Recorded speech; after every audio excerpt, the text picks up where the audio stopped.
তো শিক্ষার্থীরা, আমি এই যে পরের অংশ যেটা সহমৌলিক নির্ণয়, সেখানে হচ্ছে যে 2-এর যে ঘ নাম্বারটা আছে সেটা আমি দেখাবো। এর আগের পর্বে দেখাইতে চাইছিলাম, কিন্তু সেটা অনেক লেন্থটা অনেক বড় হয়ে গেছিলো আমার ভিডিওর।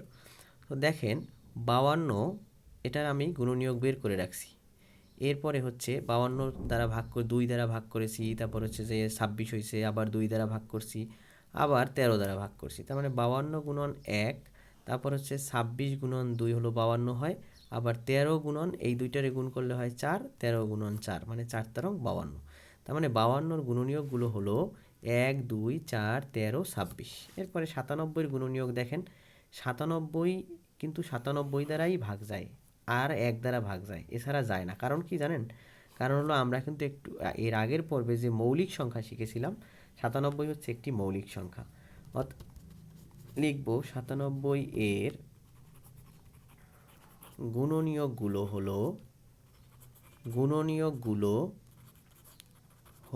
কত? 97-এর গুণনীয়ক কত? 1 আর হলো 97। এবার একটু দেখেন তো, যে 52 আগের পর্বে কিন্তু আমরা কোনো সহমৌলিক পাই নাই। এবারে দেখেন 52 আর এই 97-এর গুণনীয়কের মধ্যে কমন কোনটা? 1। এখানে কি 97 কোথাও আছে? নাই। তার মানে এখানে কিন্তু 97 আছে।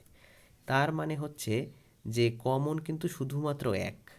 আর আমরা সহমৌলিকের ক্ষেত্রে কি পেয়েছিলাম? যে যদি কমন মানে কমন মানে কি? সাধারণ গুণনীয়ক। সাধারণ গুণনীয়ক মানে হচ্ছে কমন গুণনীয়ক, সেটা 1 ছাড়া অন্য কিছু যদি না থাকে, তাহলে সেইটা হচ্ছে সহমৌলিক। তার মানে আমরা এখন সুন্দর করে লিখব। এখন শিক্ষার্থীরা দেখেন 52 ও 97 এর মধ্যে গুণনীয়ক, এখানে দেখেন 1 ছাড়া অন্য কিছু নাই। তার মানে 52 ও 97 কি? সহমৌলিক জোড়াও লিখতে পারেন, বা জোড়াটি 52 এবং 97 এর জোড়াটি সহমৌলিক, যেভাবে যে লেখেন।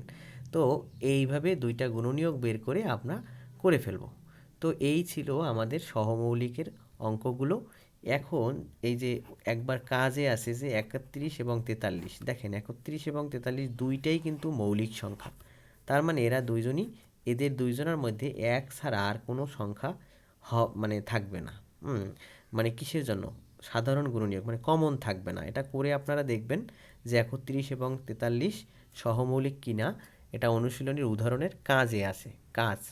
তো ওইখানে কাজের একটা বক্স দেওয়া আছে, ওই বক্সের ওখান থেকে আপনারা করে এগুলো মিলিয়ে নেবেন। তো শিক্ষার্থীরা, আজকের এই পর্যন্তই। সবাইকে ধন্যবাদ। পরের লেকচারে আমরা বিভাজ্যতা দেখব। 1.2-এর বিভাজ্যতার যে অঙ্কগুলো আছে সেগুলো আমরা বিভাজ্যতা বের করব। তো ধন্যবাদ, সবাই ভালো থাকুন, সুস্থ থাকুন।